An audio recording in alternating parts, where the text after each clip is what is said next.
La bourse vous intéresse, vous voulez investir en actions, mais vous ne savez pas forcément quelles actions choisir et vous vous demandez comment on trouve une bonne action. Eh bien, là, j'ai 5 indicateurs clés à vous proposer pour choisir une entreprise dite value. Alors, je ne vais pas être tout seul à faire cette vidéo. Je le fais avec Rémi de la chaîne Parlons Long Terme et on va utiliser entre autres son logiciel Value Investing Screener pour pouvoir trouver les bonnes actions et vous montrer très concrètement comment on fait. Donc, Rémi, bonjour. Bonjour. On va regarder 5 indicateurs clés qui me semblent les indicateurs les plus importants quand on veut investir en bourse. Vous avez le time code, donc pour ceux qui veulent passer d'un indicateur à l'autre, n'hésitez pas. Et on va vous montrer après comment très concrètement choisir une action qui peut être vraiment intéressante. Alors, Rémi, toi, tu es donc d'une chaîne qui s'appelle Parlons Long Terme, qui est spécialisée dans l'investissement, notamment l'investissement value. Est-ce que. Alors, pourquoi investir value déjà? Parce qu'il y a beaucoup de gens qui peuvent peut-être se poser la question. Et qu'est-ce que c'est qu'investir value? Bien sûr, donc investir value, comme son nom l'indique, c'est investir dans la valeur et non en opposition, entre guillemets, à l'investissement growth, l'investissement de croissance. L'idée, c'est d'acheter quelque chose moins cher que ce qu'il ne vaut. Lorsque, par compréhension macroéconomique, on va, par exemple, investir dans une société minière en Turquie dont la valeur décroît, on peut se retrouver à acheter des parts d'une société minière en Turquie dont la capitalisation boursière est inférieure à la valeur du stock d'or. Et à ce moment-là, on achète de l'or moins cher que ce qu'il ne vaut. Et je pense que cet exemple-là est la plus belle des illustrations finalement d'un investissement de type value. L'idée est d'acheter quelque chose moins cher que ce qu'il ne vaut. Et la meilleure façon de perdre de l'argent, que ce soit en bourse, en immobilier, dans les voitures de collection ou que sais-je, c'est d'acheter quelque chose bien plus cher que ce qu'il ne vaut. Et de notre côté, on met en œuvre un certain nombre d'indicateurs financiers, macroéconomiques et qualitatifs pour s'assurer que l'on fait une bonne affaire en bourse. D'accord. Alors, premier indicateur qu'on va regarder, parce que c'est le plus connu en principe des indicateurs. J'ai déjà parlé sur cette chaîne de cet indicateur, hein, donc j'espère que ceux qui nous regardent le connaissent un petit peu. Mais le plus connu, c'est le PER, le Price Earning Ratio, qui est vraiment l'indicateur que tout le monde regarde, hein. C'est la base, je dirais, en bourse. Tu peux nous en parler un petit peu du PER? Bien sûr. Donc le PER va comparer le résultat net d'une entreprise avec sa capitalisation boursière. Pour illustrer ça peut-être un petit peu plus simplement, imaginons que on investisse dans un immeuble en France à travers une SCI, que cet immeuble de rapport en province, petit immeuble, coûte par exemple 100 000 euros et qui génère 10 000 euros de résultat net annuel au sein de la SCI. On a un ratio prix sur bénéfice de 10. Si cet immeuble, notre petit immeuble de rapport, en mettant en place un certain nombre de stratégies, se retrouve à avoir une rentabilité supérieure et nous génère 20 000 euros de résultat net annuel, à ce moment-là, on a un ratio prix sur bénéfice de 5. Et c'est donc bien plus intéressant d'avoir un petit ratio Oui, prix on sur divise, bénéfice on qu'un grand. divise. Je t'interromps juste Ouais, 2 secondes. Si vous tout à voulez, fait, on divise le prix de l'action ou de l'immeuble, de en l'actif, l'occurrence, c'est la même tout à chose. fait, Donc, avec ce le qu'il prix génère. de l'actif par les bénéfices, hein. C'est pour ça que C'est ça, si ça vaut 100 000 euros et que ça rapporte 10 000 euros, c'est 10, hein, c'est 100 divisé par 10. Et si ça vaut 100 000 euros et que ça rapporte 20 000, c'est 100 divisé par 20. Donc, ça fait 5. Voilà tout à fait. l'idée du Et PER. Et pour la petite histoire, on peut à l'heure actuelle acheter assez facilement sur les marchés financiers des mines de charbon en Chine avec un PER entre 2 et 4. Et on peut également assez facilement acheter du Palantir avec un PER de 300. Face à ça, Ce qui est fantastique, hein, parce qu'il faut tout à que les fait. gens. Enfin, moi, c'est toujours ce qui m'a fasciné dans le PER. C'est en fait, vous prenez un pari sur le nombre d'années où il va y avoir les bénéfices. Donc, quand on prend un pari, quand on a un PER de 2, il faut savoir que votre pari, c'est 2 années de bénéfices. C'est-à-dire que c'est quasiment. C'est même plus un pari, c'est un ticket gagnant, quoi. Vous savez il faut que l'entreprise maintienne ses bénéfices pendant 2 ans pour que vous soyez gagnant. Donc, le pari est extrêmement faible. Par contre, quand vous achetez du Nvidia, par exemple, vous êtes, je sais plus, je sais pas combien on est sur Nvidia, mais on doit être sur 100 ou 200 ou Entre des ratios 80 comme et ça. 100, ouais, à l'heure actuelle. Et, et du coup, vous pariez que les bénéfices de Nvidia vont être les mêmes ou progresser, mais sur 100 ans. Donc là, vous prenez un sacré pari qui peut être gagnant, mais vous comprenez qu'il y a quand même un énorme risque. Voilà, plus le PER est élevé, plus vous prenez un risque élevé, vous pariez sur le fait que les bénéfices de l'entreprise vont se maintenir ou grossir. Et donc, du coup, il y a vraiment, plus c'est élevé, plus vous prenez de risques. C'est Tout ça, à hein, j'ai fait. bien résumé en fait. Complètement, complètement. Maintenant, peut-être juste une toute petite nuance, de plus en plus, en tout cas pour ceux qui s'adonnent, à ce jeu du stock picking et qui vont utiliser le PER, n'hésitez pas à le compléter, d'un ratio tel que le price to free cash flow, parce que dans les normes GAAP à l'heure actuelle, ce PER est extrêmement regardé à Wall Street et les entreprises, par jeu d'optimisation comptable, ont tendance à faire passer beaucoup de dépenses dans ce qu'on appelle les CAPEX, les dépenses d'investissement de capital, qui n'impacteront pas votre résultat net et de ce point de vue-là, le price to free cash flow sera également une donnée à observer en complément du PER pour s'assurer que l'entreprise génère bien ses flux de trésorerie finalement à long terme. Hmm. Alors, deuxième indicateur très important, c'est le ROE, Return on Equity. Je suis désolé, tout est en anglais, mais qu'est-ce que vous voulez? La finance, c'est anglo-saxon, on n'y peut rien. Euh, c'est anglo-saxon, donc voilà. Hein, mais le ROE, c'est le deuxième indicateur extrêmement important qu'il faut regarder. Tu nous en parles un petit peu? Bien sûr, William Higgins, qui est d'ailleurs le gestionnaire Le le plus meilleur. performant des 30 dernières années, qui est également un de mes mentors, dit fort justement que le rendement du capital est plus pérenne que la croissance passagère des ventes. Et le ROE, c'est justement ce critère qui nous permet de savoir, à partir du capital constitué de la société, ce qu'elle arrive à générer en termes de bénéfices. Et c'est un critère qui est extrêmement important parce que c'est réellement justement cette notion de rente d'immeuble. Quand le chiffre d'affaires est essentiel, finalement, à la naissance et à la croissance de la société, le return on equity, c'est ce qui nous assurera finalement du revenu sur du long terme. C'est ce qui nous assure que l'entreprise sait convertir des capitaux propres en revenus. Et c'est donc le ratio, eh bien, capitaux propres divisé par résultat net. D'accord. Donc là, on prend en fait le capital de l'entreprise. Oui, c'est D'ailleurs, l'ensemble, c'est la valeur résultat des net divisé actions. par capitaux propres, c'est un ratio en pourcentage.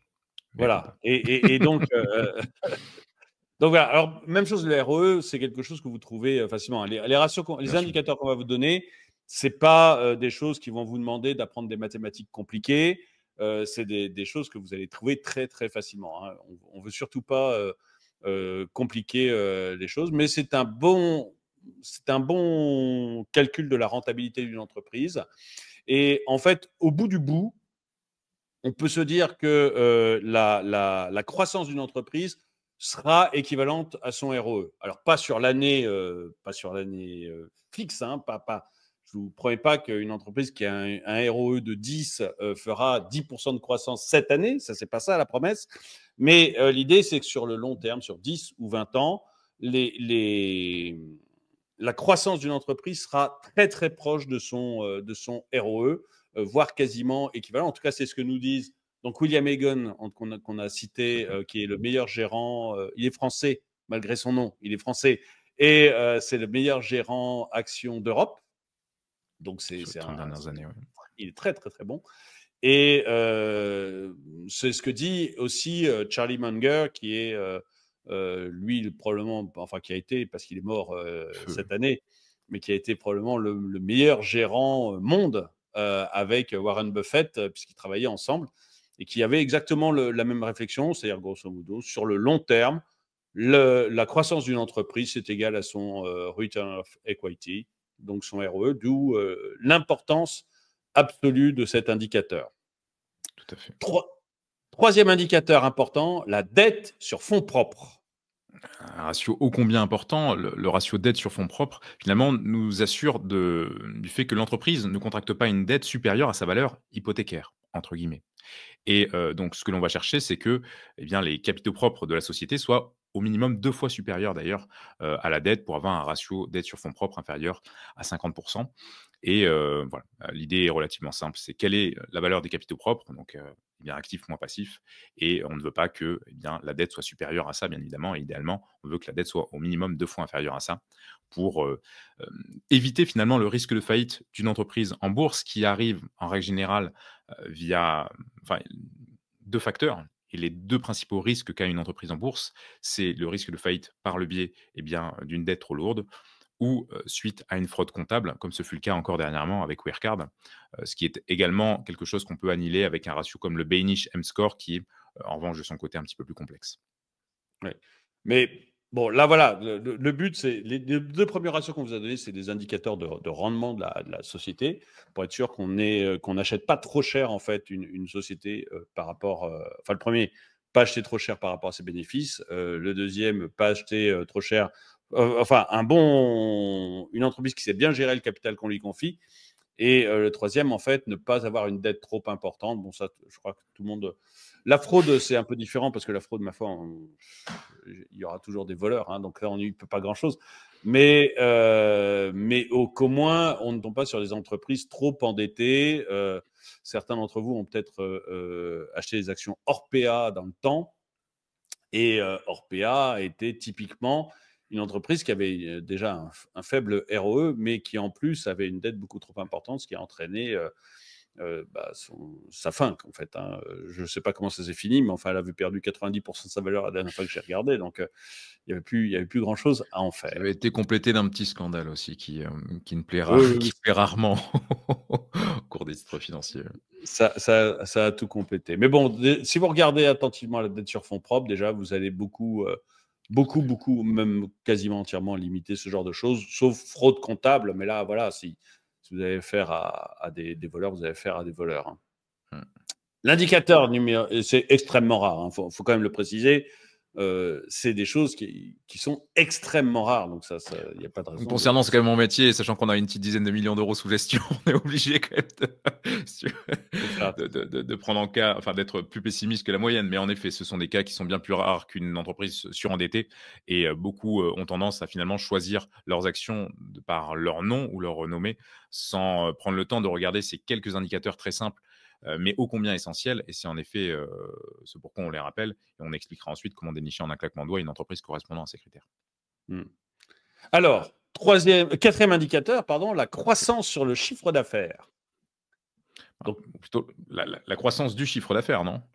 oui, Hem, pardon, oui, oui, oui, la tout à croissance fait. du chiffre d'affaires. Oui, oui, Et donc non. la croissance du chiffre d'affaires, là, un petit peu comme le ROE, si vous faites le choix de vous adonner à ce jeu passionnant du stock picking, c'est en règle générale que vous croyez en vous vis-à-vis de votre capacité à faire mieux que les indices. Et pour faire mieux que les indices, il faut que l'entreprise dans laquelle vous investissez, eh bien, connaisse une croissance au niveau de sa valeur intrinsèque via le ROE d'au moins 10% par an, si vous voulez faire mieux que 10% par an, mais il faut également que les ventes suivent. Et c'est pour ça que, eh bien, il est essentiel d'observer les ventes de son entreprise.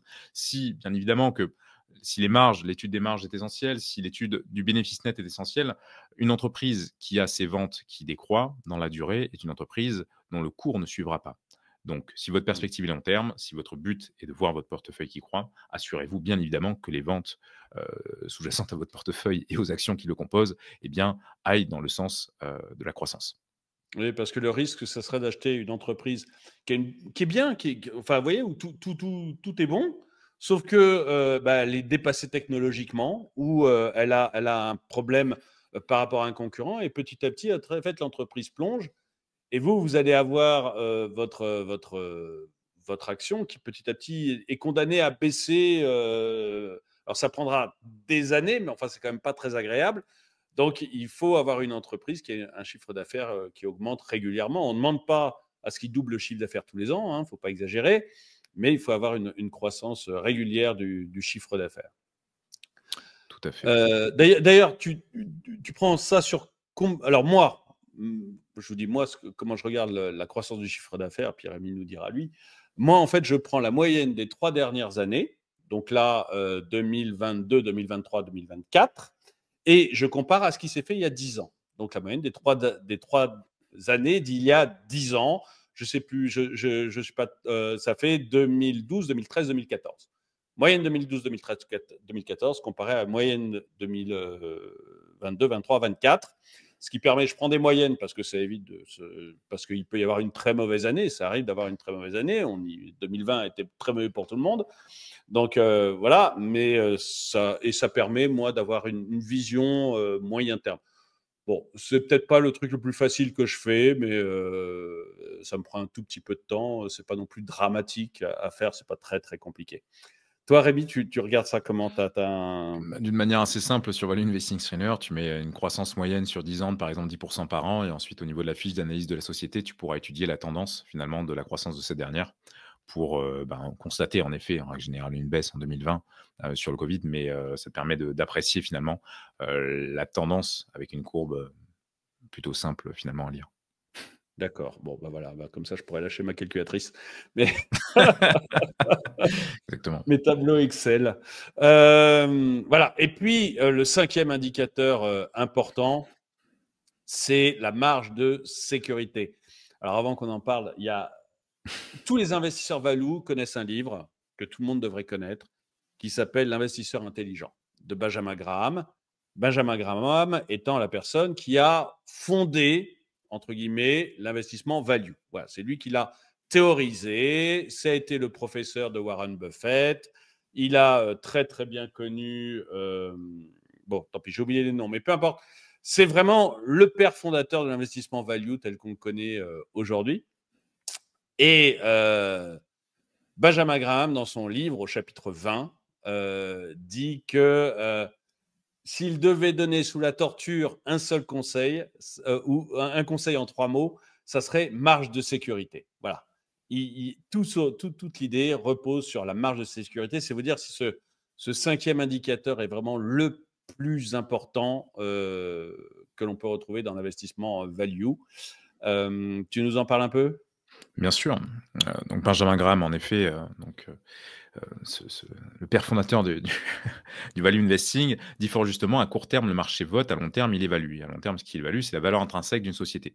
Et ce qu'il faut bien comprendre, c'est que si le cours d'une société comme même Meta, sur les 5 dernières années, a pu énormément évoluer, en 2020, Meta s'était pris une dérouillée terrible, et d'ailleurs son PER était retombé à 8, pour ensuite réaugmenter. Eh bien, la valeur intrinsèque de la société, elle ne bouge pas. Et l'idée réellement de cette Alors, la notion de valeur marge de intrinsèque, sécurité. pardon, j'arrête Ouais, juste 2 secondes sur valeur intrinsèque parce qu'en fait, ouais, il y a plein de termes, nous, on les connaît, mais ouais, peut-être, et beaucoup de gens qui nous regardent les désolé, connaissent, mais ouais. peut-être pas tout le monde. Donc, valeur intrinsèque, La valeur intrinsèque, ouais, tout à fait. La c'est valeur intrinsèque, c'est finalement le prix, théorique juste proportionnellement à la valeur ajoutée de la société qui t est donné dans un marché rationnel, sachant que le marché ne l'est pas. Mais à long terme, il tend à l'être.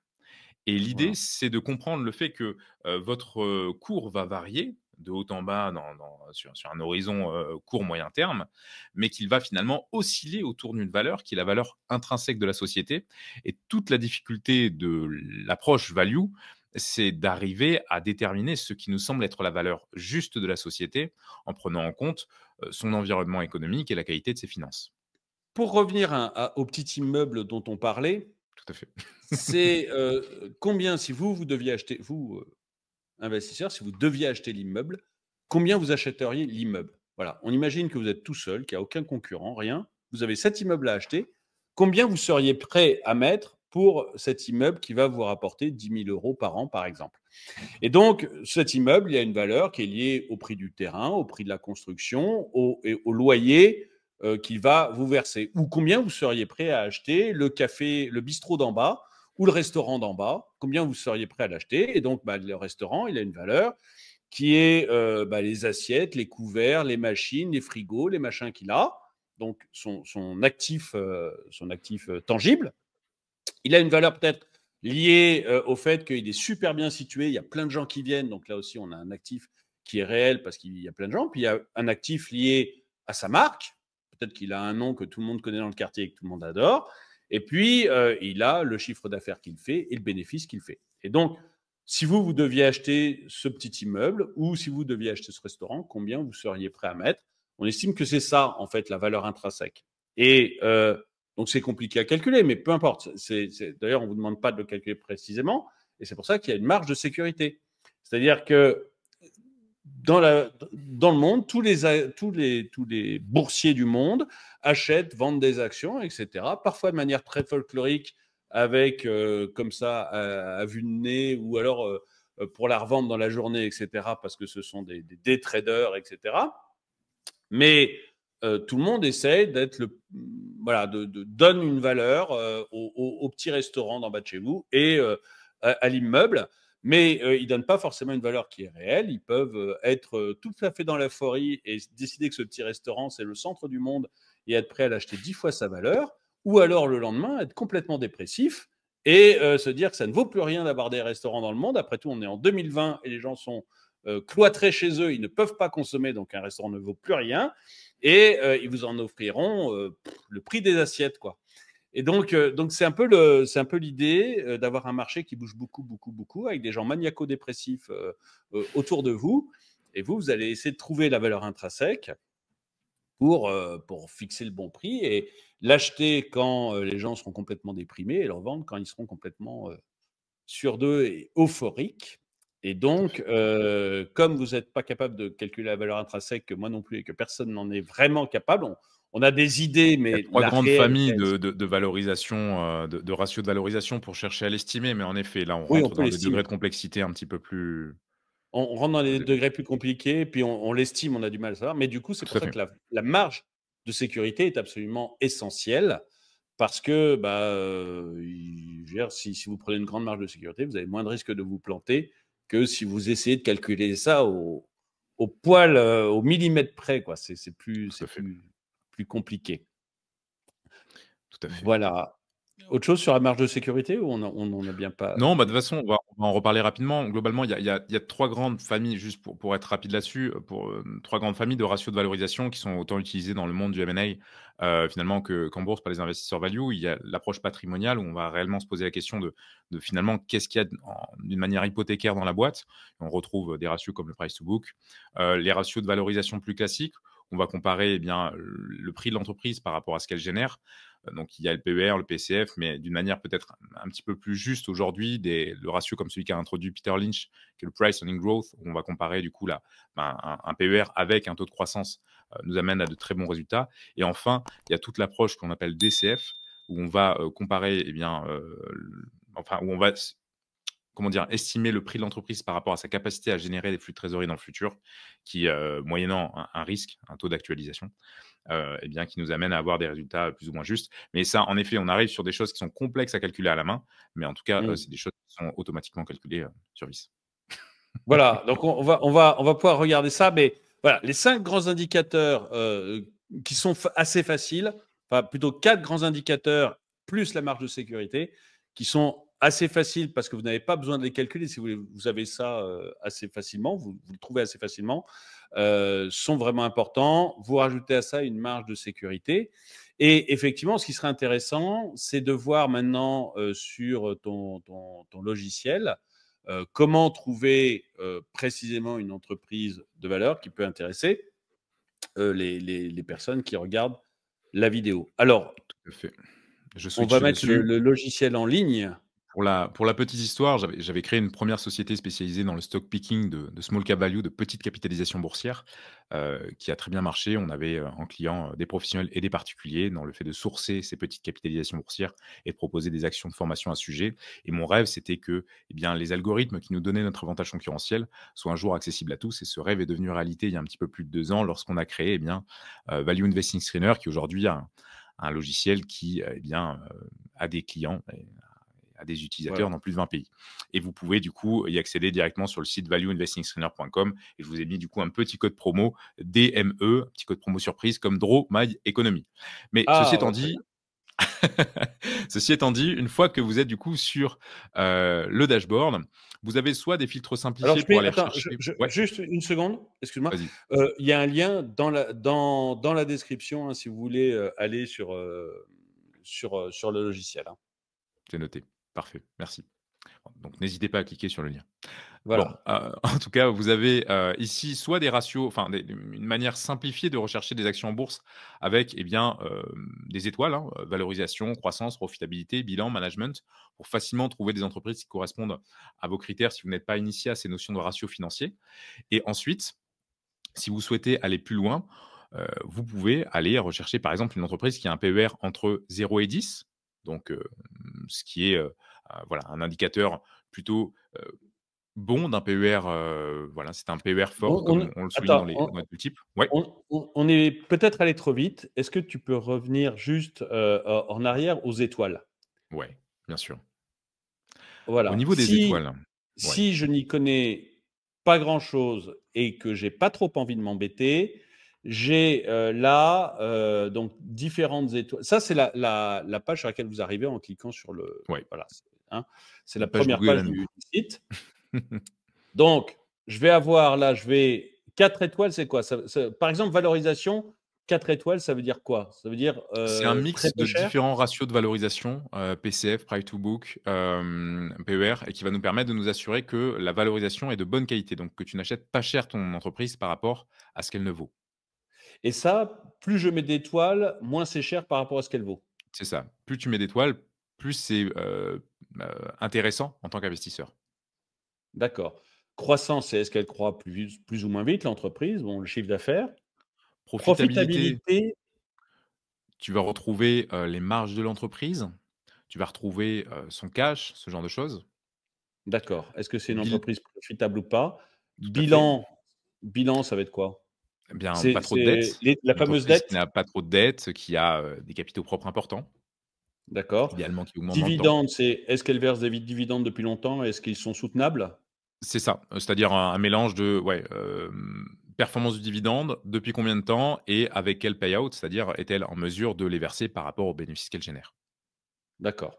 Oui, oui, parce que vous pouvez avoir des entreprises qui vous versent un très gros dividende cette année parce qu'elles sont un peu merdiques ou elles ont des difficultés. Donc elles disent: «Bon, allez, faut y aller, j'y vais à fond, je vous verse un dividende de, 15, comme ça je vais attraper tous les gogos».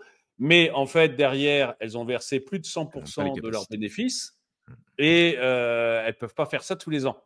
Et donc là, vous avez des entreprises qui peuvent jouer un peu leur dernière carte. C'est un peu le danger du dividende. S'il est trop élevé, il faut savoir si c'est l'entreprise qui joue sa dernière carte ou pas. tout à Donc fait. voilà. Donc il y a le côté dividende soutenable ou pas. Et ce qu'on appelle le payout ratio que tu as évoqué rapidement, c'est par rapport aux bénéfices, combien je donne aux actionnaires en dividende. Et si vous avez un payout ratio au-dessus de 100, bah, ça veut dire qu'elle donne plus que ses bénéfices. Ça ne durera pas, ça ne Ce qui est durera inquiétant, pas longtemps. Plus de c'est ça, 60%, on estime que c'est beaucoup. Entre 30 et 60, c'est tout à fait tenable. Moins de 30, c'est que vraiment, elle garde un maximum d'argent en trésorerie. Donc, elle est là, vous êtes tranquille, vous êtes sûr que vous toucherez. C'est à peu près ça, quoi, tout à fait, les tout à chiffres. fait, tout à fait et au Et niveau du management, alors, c'est management, quoi? on y retrouve des notions justement de Benich M-score, donc de risque de fraude. Tu vas retrouver également on va prendre en compte, des ratios comme le Piotrowski. On va aller un petit peu plus dans la granularité des ratios quantitatifs qui nous indiquent un bon processus d'allocation de capital, de la part du management. Mais on l'a simplifié avec, des étoiles, bien que, ces notions de OK. score et de management apparaissent également, au niveau des scores. Et oui, point important aussi au niveau du management, on va prendre en considération la proportion, d'initiés également dans la société. Ah oui, combien de gens du management ont mis de l'argent dans la société eux-mêmes? Ouais et en possèdent encore, ce qui est D'accord, quelque chose que l'on apprécie. d'accord. Donc grosso modo, est-ce que c'est des bons managers? Est-ce qu'ils ont des intérêts dans l'entreprise? Et est-ce qu'ils ne sont pas en train de nous filouter? C'est C'est un ça. peu c'est un peu l'idée générale.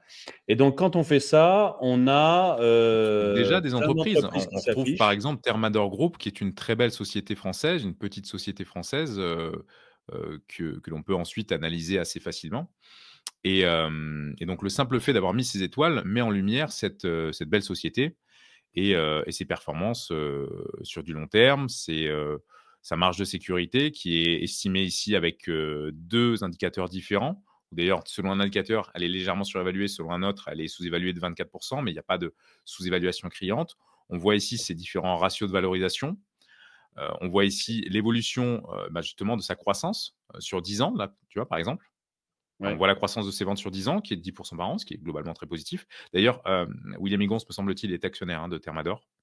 On voit d'accord. l'évolution de ses marges dans la durée également, l'évolution de ses dépenses, donc en vente des biens et administration, en R&D, qui sont pour le coup d'ailleurs, nuls, ce qui est très positif. En dépenses d'investissement de capital.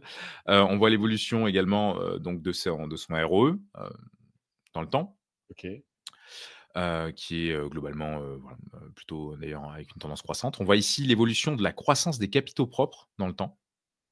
ce qui est un point très D'accord. positif, enfin très positif en tout cas dans ce cas-là. Et l'évolution aussi du price to book par rapport à l'évolution des capitaux propres, ce qui était un ratio que j'ai emprunté au docteur Sven Corlin en value investing, qui est un ami. Ici, truc assez classique, enfin, comment dire, vision assez classique du bilan comptable avec ces différents détails, sans avoir à ouvrir 300 pages de rapport annuel. En une page, on a tout de bien détaillé. Ici, évolution également voilà, de la dette sur les différentes années, sur les dernières années, dette à long terme, des résultats nets, des capitaux propres. Ouais, c'est Lorsque très complet, oui. Tout à fait. Lorsqu'il y a des mouvements des initiés, ça nous est spécifié ici. On voit également le nombre d'employés, les parts d'initiés, parts institutionnelles, la rémunération du CEO, le nombre d'actions en circulation, est-ce qu'il y en a de nouvelles qui ont été émises ou pas? Évolution également du dividende. On voit qu'il est sans interruption depuis 24 ans, avec une performance du dividende de 2,49%, un payout tout à fait raisonnable, une croissance annuelle du dividende de 3% par an. Et on a vraiment une vision complète du coup de l'action, avec également, si vous n'êtes pas habitué à la lecture de ce genre d'éléments financiers, des masterclass pour compléter, enfin, pour apprendre tout simplement à lire ces différents éléments s'ils ne sont pas clairs pour vous. Et d'ailleurs, des fiches résumées de ces masterclass aussi, etc. OK. Voilà. OK, OK. Donc on a la possibilité d'avoir, quelque chose d'assez, d'avoir pas mal d'éléments sur les sociétés, voilà. Enfin déjà avec les étoiles, on a pas mal Oui. de choses qui apparaissent, donc c'est déjà un grand plus. Et les sociétés qui ressortent sont globalement d'une grande qualité. Maintenant, on peut aller encore plus loin en se penchant du coup sur, en allant dénicher des sociétés qui ont un ratio du coup prix sur bénéfice entre OK. 0 et 10, Le premier qui ont indicateur qu'on avait donné, tout à voilà, fait. 0 à 10. Ensuite, on avait parlé également du ratio, enfin du ROE, ROE. et on souhaite qu'il soit supérieur à 10. OK. C'est également, voilà, un ratio, un ROE supérieur à 10 est un ROE fort. À chaque fois, sur chaque ratio, on a mis des petits points d'interrogation qui vous rappellent ce genre de notion, si besoin. Au niveau du bilan, on a parlé du ratio debt equity que l'on souhaite inférieur à 50, ce qui est D'accord. assez restrictif, mais ça nous permet vraiment de ne prendre, que très peu de risques à ce sujet-là. Oui, Au mais niveau de la ça fait partie de la marge de sécurité. C'est-à-dire Tout qu'il à vaut fait, mieux, tout à fait, c'est comme un PER inférieur à 10, c'est restrictif quoi. Un PER tout à inférieur fait. à 10, on va éliminer énormément d'entreprises, mais c'est ça la marge de sécurité aussi, hein, C'est ça. c'est On n'est pas dans le social. On préfère avoir 10 boîtes de qualité que 100 boîtes moyennes, et c'est vraiment pour ça que l'on applique ce genre oui, de on veut filtre. voilà, ouais, on veut pas de risque. On veut Au niveau de la limiter le risque. croissance, tout à fait. Croissance du chiffre d'affaires, voilà, sur 10 ans en moyenne de 10. Donc là, on va être, encore une fois restrictif avec toutes les étoiles qu'on a mis en plus. C'est une vraie question de savoir combien d'entreprises vont apparaître. Et ensuite, sur la valorisation, on peut aller chercher notamment, avec donc les VOEC, c'est un ratio de valorisation que j'ai créé, qui fait l'objet d'une étude scientifique à l'heure actuelle, que l'on publiera en même temps que mon livre, à ce sujet courant mai. Mais voilà, d'une manière plus classique, on peut aller chercher une marge de sécurité de 30 par exemple, vis-à-vis du discounted free cash flow. Et avec ça, on se retrouve vraiment à avoir un lot très restreint d'entreprises correspondant à ces critères. En effet, là, en appliquant ça Déjà, avec on en en a, c'est déjà pas plus mal. les étoiles, ouais, en effet, on se retrouve à avoir 4 sociétés, dont 2 sociétés anglaises et Zhengzhou Coal Mining, donc et une société du coup Chinoise. chinoise qui fait notamment du charbon. Regardons cette société anglaise, par exemple. Cette société anglaise donc produit des services financiers, donc elle opère à travers 4 segments: le change de devises, le prêt sur gage, la vente de détail de bijoux et d'achat de métaux précieux. Très bien. Il semblerait qu'on n'ait pas non plus des datas si qualitatives là-dessus, parce qu'on doit avoir vraiment, ça va être une toute petite société. On est sur une capitalisation de, moins de 100 millions, hein, on est même sur de la micro cap. On Mmh. voit une belle sous-évaluation au niveau du coût, de son discounted free cash flow. C'est une entreprise qu'on achète avec un PER de 9, avec, un price to free cash flow, de 15. Un price earning growth vraiment, petit également. Sur un horizon de 10 ans, le chiffre d'affaires a globalement connu une belle croissance, hein, du 12 par an en moyenne. Les marges sont plutôt très conséquentes, bien que relativement décroissantes dans le temps. Voilà, point à étudier, point de vigilance peut-être. Son return on equity est de 15 en moyenne sur 5 ans de 13, donc relativement d'ailleurs, en hausse, point positif. Les capitaux propres sont également en hausse dans la durée, ratio debt equity à 33, beaucoup de liquidités, c'est globalement très positif. Une rémunération confortable du dirigeant. Peut-être observer également dans la lecture du rapport annuel ses excédents, stock options ou autres. Petite émission de nouvelles actions, ce qui est le principe, hein, des marchés financiers. Si la bourse Mmh. existe, c'est, parce que c'est un levier de financement pour les entreprises. Pas inquiétant qu'il y ait de nouvelles actions qui, sont émises lorsque c'est dans ces proportions-là. En l'occurrence, on parle vraiment d'un nombre faible d'actions, émises et on parle d'une performance de dividende de 4,8 donc plutôt Ouais, c'est confortable. pas mal. Tout à fait. C'est pas mal. Ah ouais. Voilà pour l'exemple. Par contre, là, c'est parce qu'il y a non seulement les critères, très restrictifs qu'on a mis, mais en plus les étoiles, c'est ça? C'est ça. Si on enlève les étoiles et qu'on conserve, juste les critères restrictifs qu'on a mis, on se retrouve à avoir 175 entreprises D'accord, et d'accord. Ce qui si permet quand on même d'être, large dans le choix, parce qu'après vous pouvez choisir tout à votre fait pays, parce que tout le monde n'a pas envie d'aller en Chine. Donc, et en ouais, et en France, on retrouve justement, si on met en place uniquement ces critères et qu'on trie sur la France, on retrouve notamment Katana, qui est une entreprise également, détenue ouais, dans le portefeuille de William Egons, oui, qui tout à fait fait. des catamarans de luxe. Ouais, ouais, ouais. Et Voilà. d'accord, et donc après vous pouvez choisir le pays, donc la France, les États-Unis. Moi, c'est vrai que j'aime beaucoup les États-Unis parce que, j'ai beaucoup de doutes actuellement sur l'Europe, mais et tout particulièrement sur la France. Mais voilà, vous avez donc la possibilité de choisir le pays dans lequel vous voulez, les choses, et cetera. Donc il y a 2 façons de faire avec ce logiciel, je dirais, hein, mais c'est pas le mien, hein, c'est le tien, donc je peux me tromper. Mais mais pour moi, il y a vraiment, oui, il y a vraiment tous les pays qui sont représentés. Pour moi, il y a 2 façons de faire. Soit on y va avec les étoiles parce qu'on veut vraiment pas s'embêter et que voilà. Ou alors on va prendre les filtres avancés, on choisit le pays dans lequel on veut être, on prend les filtres avancés et on regarde grosso modo les 4 indicateurs, les 4 indicateurs qu'on a donnés dans la vidéo, et on rajoute un cinquième indicateur qui est la marge de Distribution de free cash sécurité, flow qui n'est pas un ou indicateur, mais du coup on est très restrictif, quoi. l'estimation. Tout à fait. Donc voilà, hein, parce que c'est vrai qu'un PER, bon là on a pris 10, mais en général si vous prenez 15, vous êtes pas déconnant non plus, quoi. Donc voilà, il faut être, à partir de 20, les risques sont très importants. Enfin en tout cas c'est ce que disait Benjamin Graham. Il disait à Tout à partir de fait. 20, vous prenez des sacrés risques. Donc il faut généralement être en dessous de 20. Tout à fait. Mais voilà, 10, 15, 15 c'est bien, mais voilà et donc si vous avez un doute, une dernière chose, si vous avez un doute, j'ai vu tout à l'heure en face des indicateurs, il y a, un point d'interrogation qui, dans les filtres, hein, vous avez un point d'indication qui vous indique, bah, voilà, un PER fort, c'est inférieur à 10, un PER faible, c'est, supérieur à 25. Moi, je disais 15-20, là, c'est 10-25. Mais voilà, il y a toujours une marge de sécurité qui est plutôt bien. Et même chose sur le ROE, etc. J'ai vu, à chaque fois, c'est indiqué et vous avez le taux qu'il faut atteindre. Un bon ROE, c'est au-dessus de 10. Un mauvais ROE, c'est inférieur, je vois mal, 5%, 5, c'est ouais. ça. Mais au-dessus de 10%. Donc vous êtes bien, vous êtes bon, et la dette sur fonds propres vous a dit 50%. Vous êtes tranquille, quoi. Enfin, vous êtes tranquille. On n'est jamais 100% tranquille, mais enfin, vous avez une bonne marge, quoi. Tout à fait. Vous êtes en sécurité, quoi. C'est surtout ça qu'il faut voir quand on va en bourse. Tout à fait.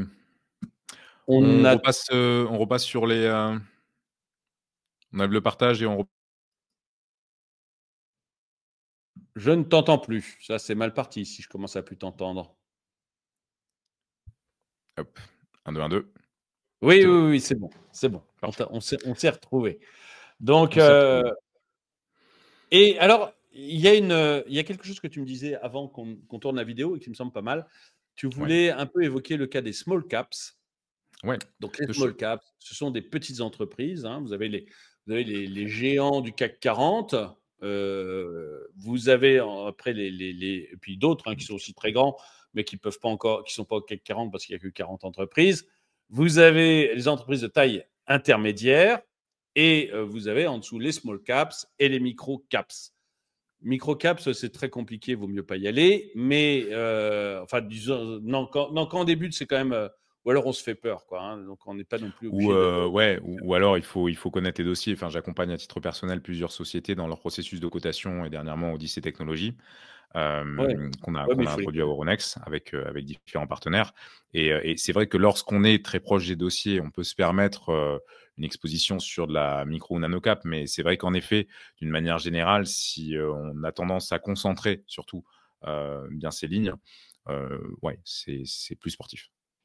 Et ce que disait, et donc, tu me parlais des small caps, et Ouais, là où ça m'avait un peu fait résonner, c'est William Higgins, dont on vous parlait là, le champion européen de la gestion sur 30 ans,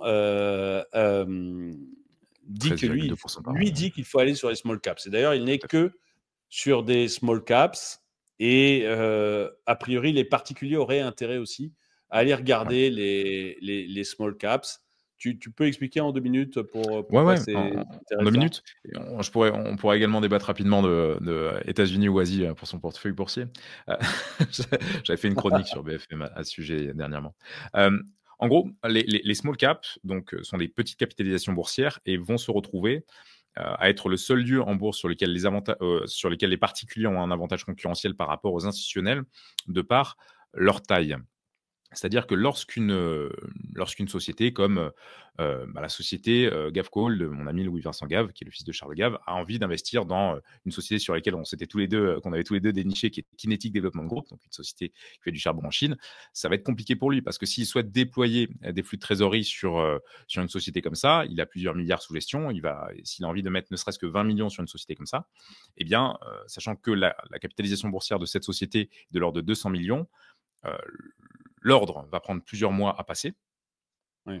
et en plus de ça, il va dépasser des seuils de détention réglementaires qui vont amener à de la complexité, parce qu'il va dépasser le seuil symbolique des 5. Des notions qui finalement, lorsqu'on a plusieurs milliards sous gestion, sont relativement fatigantes pour une si petite ligne qui, en plus de ça, ne va pas faire l'objet de beaucoup de due diligence, d'audit, parce que peu d'analystes, la suivent. Mmh. Résultat des courses, de par des problématiques de seuil de détention et de liquidité, moins de professionnels suivent ces titres et du coup, il y a beaucoup plus de défauts de valorisation. Les stratégies de type value, telles que Benjamin Graham et David Dodd nous les ont enseignées à l'époque, entre guillemets, marchent encore sur ce marché des small cap value parce que moins d'institutionnels sont là pour travailler le marché et le rendre, entre guillemets, efficient. Et c'est la raison pour laquelle finalement, vous pouvez, gagner plus d'argent que sur des large caps, en tant que particulier sur des small caps et ne serait-ce que d'une manière indicielle, l'indice des small caps sur du long terme bat l'indice des large caps également, hein. Les études de Oui. Fama et Frunch l'ont bien démontré, à l'échelle séculaire. Et enfin, comme le disait fort justement Jim Slater, qui a écrit un très beau livre également sur le sujet des small caps, un éléphant ne galope pas. Pour une entreprise comme Apple, qui aujourd'hui pèse plusieurs trilliards, passer de plusieurs trilliards à plusieurs dizaines de trilliards, ça va lui demander de complètement se réinventer et de se confronter à encore plus de problématiques de risque de monopole, comme la Standard Oil Company à l'époque. Alors que pour une small cap qui fait quelques centaines de millions, passer à 1 milliard de chiffre d'affaires, c'est finalement de la croissance externe, un bon processus d'allocation de capital, finalement des stratégies qui sont bien connues de tous les grands cabinets de conseil qui aident ces sociétés à se développer, qui sont bien connues de dirigeants qui souvent ont fait eh bien, leur petit chemin dans de grandes sociétés pour revenir dans des petites pour les faire se développer. Et donc, voilà. D'une manière générale, les small caps vont donc représenter un terrain de jeu bien plus pertinent pour des particuliers qui souhaitent eh bien, s'adonner au jeu du stock picking et tenter de faire mieux que le marché, ce qui est possible à condition, eh bien, en effet, de déjà bien sélectionner sa classe d'actifs et de bien sélectionner ses critères qui nous assureront d'avoir, eh bien, des actions de qualité, pas trop chères et performantes dans la durée.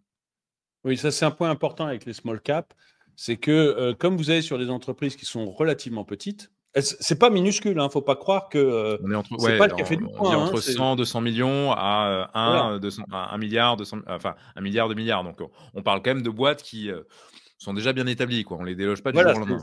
c'est Ouais. déjà de la belle entreprise, hein, c'est pas du tout, voilà. Mais, elles sont quand même beaucoup plus petites que les boîtes du CAC 40, donc ça veut dire que, vous devez quand même faire attention au ratio, par exemple, dette sur fonds propres, et cetera. Parce que, bah, elles sont nécessairement en moyens humains et en moyens financiers plus fragiles qu'une entreprise du CAC 40. Donc c'est les ratios, qu'on vous a donnés, c'est important quand même de bien les vérifier sur les small caps, parce que c'est sur les small caps.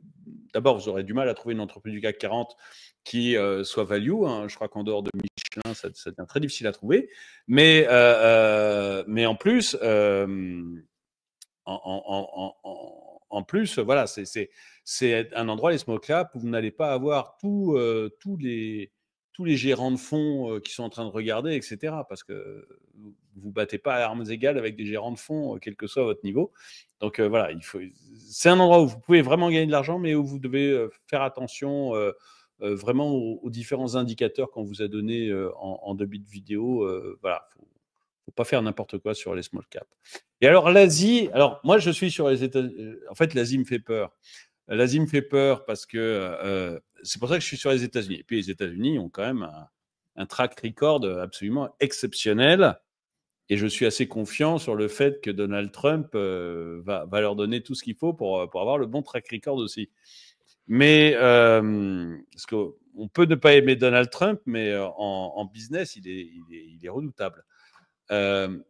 Et donc, donc, voilà pourquoi moi je vais vers les États-Unis, alors que l'Europe me semble engluée dans des vicissitudes pas possibles. Enfin, ça devient totalement délirant. On regarde comment on va pouvoir vous faire travailler une journée gratuite pour financer la sécurité sociale, alors que là-bas, on, on parle de dépenser 500 milliards pour créer l'AI du futur. Enfin, on n'est vraiment pas dans le même monde, quoi. On a l'impression qu'on n'est plus dans le même monde. Donc voilà pourquoi je vais vers les États-Unis. Et l'Asie, ça m'attire bien, mais j'avoue que j'ai toujours peur des pays autoritaires. Et donc, j'ai peur de la Chine. Parce qu'après tout, c'est des pays, s'ils décident demain que votre entreprise leur appartient, bah, votre entreprise leur appartient. Vous ne pouvez pas, Enfin, le dernier vous pouvez continent pas qui a dire fait oui. ça à ses actionnaires, c'est l'Europe, hein, vis-à-vis des oligarques russes. C'est vrai, c'est vrai, c'est vrai. Non, mais c'est vrai. Donc Non, mais bon, c'est vrai, c'est horrible, c'est horrible. c'est quand même Et, un point à souligner. Ouais. mais alors pourquoi donc c'est toi qui parlais de États-Unis, Asie. Donc toi, Ben, tu es plus sur l'Asie ou c'est quand on parle de PER, tu as un homme qui a linéarisé les PER à l'échelle d'un pays, ça lui a valu un prix Nobel, qui s'appelle Robert Schiller, et Mhm. ce qui a donné le Schiller Pi. Et lorsque tu compares le PER moyen des États-Unis par rapport au PER moyen de l'Asie, et d'ailleurs, il n'y a pas que la Chine, hein, il y a également Singapour, qui est une place extrêmement libérale sur laquelle, Oui. d'ailleurs, j'ai un de mes oncles qui travaille en tant qu'ancien en gestion de patrimoine pour milliardaires depuis plus de 30 ans. Et, et à Singapour, à l'heure actuelle, tu achètes en moyenne tes boîtes avec un PER de 12. Quand aux États-Unis, tu les achètes en moyenne avec un PER de 30 à l'heure actuelle. Et Les États-Unis, pour ça, c'est horrible. Je regardais le Dow Jones il y a quelques jours. Et il n'y a que 5 entreprises qui ont un PER inférieur à 20. Tous les autres étaient au-dessus de 20. Je me disais, la vache, mais c'est vachement cher quand même. C'est très, très, très ouais, cher. ouais, ouais, ouais. Donc, Et tôt ou tard, et en 2007, l'indice singapourien était bien plus cher que l'indice en matière de Schiller Pi, que l'indice américain. Et lorsque, du coup, il y a euphorie, j'aime bien aller dans des zones où j'achète pas cher mes actions. De la même manière, en Europe, d'ailleurs, le marché action français reste relativement cher par rapport au marché action polonais, où lui, le Schiller Pi est de 9. Alors que globalement, ça devient l'Allemagne des années 2000. La Pologne est en train de capter, est en train de devenir le bassin industriel de l'Europe. Ils sont super efficaces, ils bossent beaucoup, ils ont des politiques fiscales très avantageuses pour les entreprises qui démarrent. On parle de moins de 10% d'impôts jusqu'à 2 millions d'euros de chiffre d'affaires. Enfin, la dynamique est très bonne. Les gens voilà, sont efficaces et au boulot.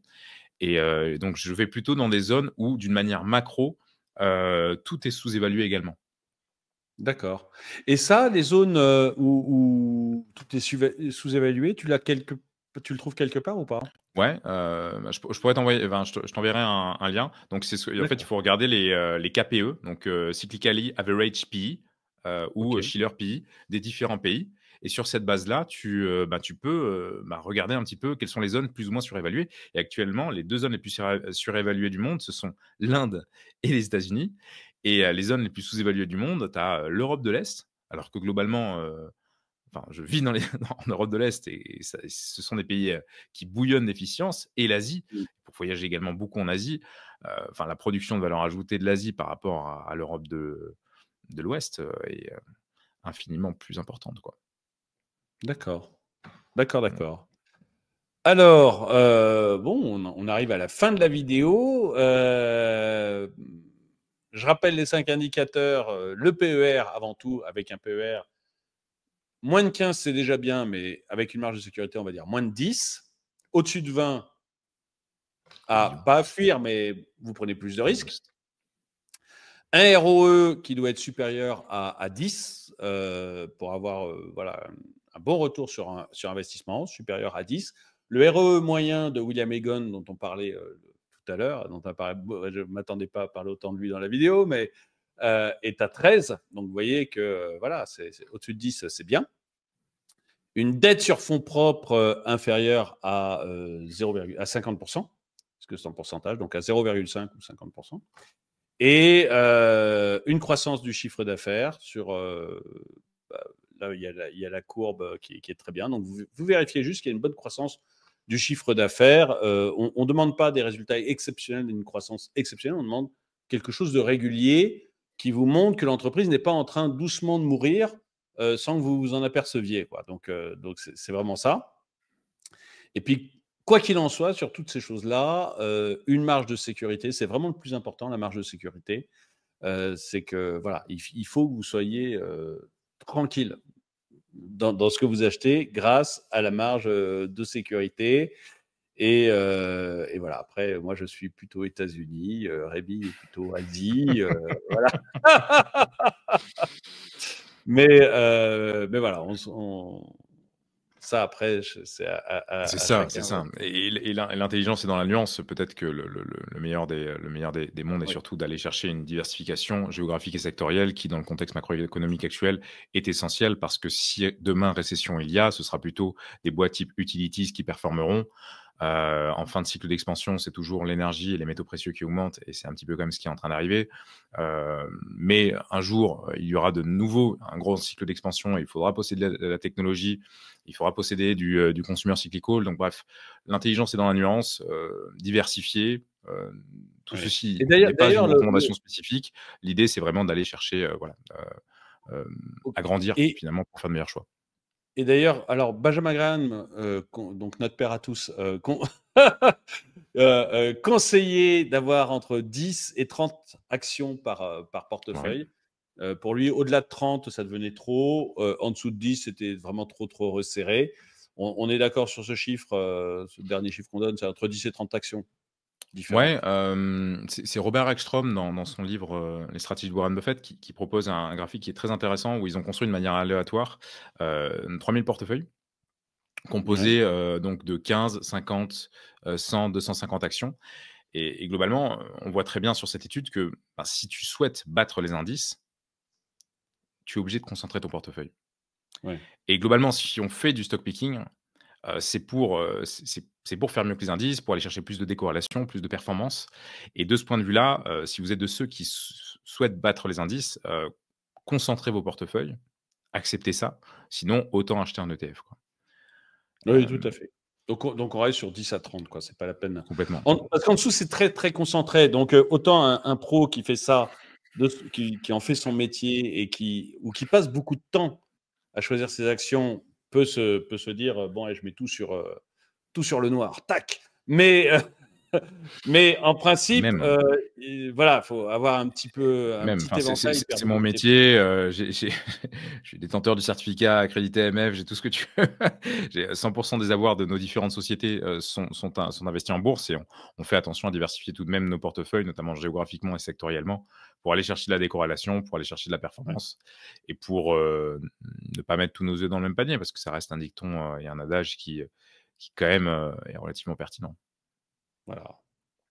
Très bien. Et ben, donc, j'espère que cette vidéo vous aura plu, qu'on vous a apporté le plus de valeur possible et qu'on vous a aidé le plus possible. Si vous avez des questions, vous les posez dans les commentaires et je vais regarder. Ça permettra peut-être de faire d'autres vidéos Plaisir. sur des points précis qui vous intéressent. Sinon, j'y répondrai dans les commentaires. En tout cas, les liens vers le logiciel de Rémi est dans la description. Donc, allez voir les liens. Et vers la chaîne aussi de Rémi. Donc, c'est Parlons long terme, hein, c'est bien La ça. chaîne YouTube Parlons long terme et le petit code promo surprise DME comme Draw My Economy pour Value Investing Trainer si, voilà, ça vous intéresse, de tester. Vous pouvez tester pendant 30 jours avec une garantie, ça se fait rembourser sans condition, donc voilà, n'hésitez pas. Donc voilà, c'est très bien. Eh ben, merci à tous d'avoir regardé cette vidéo. Mettez-lui un pouce vers le haut, commentez-la, partagez-la. Et moi, je vous dis bah, à très bientôt. À très bientôt.